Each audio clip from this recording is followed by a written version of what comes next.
So today we're gonna see how to strip off, basically dismantle a Beretta M9a3 CO2 gun. So this is how the gun looks like. So make sure the gun is unlocked. You remove the magazine first. This is the lock which helps you to remove the slide, and to release this lock all you need to do is on the other end you get this button. You need to press it and you just need to rotate it downwards, and the slide has been unlocked now. So to unlock the slide, all you need to do is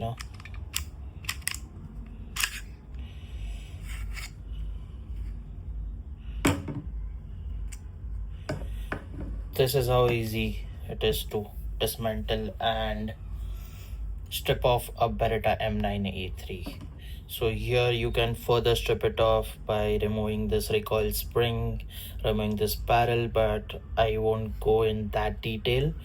And this is a screwed cap on the suppressor threads, which can also be removed, but we won't be removing that.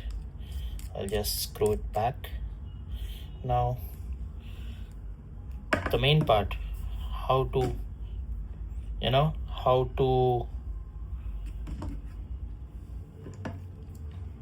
join it again. This is a broken gun for now. All you need to do is just slide it back to the position, hold it backwards, and here you go, ready to fire. Lock again, and here you go. So that's how easy it is to dismantle and rebuild a Beretta M9a3. This is not advised to be done on regular basis. This is just for shooting purposes, and the other thing use of this is oiling the gun, which is supposed to be done on regular basis but not on daily basis. So for more videos to follow.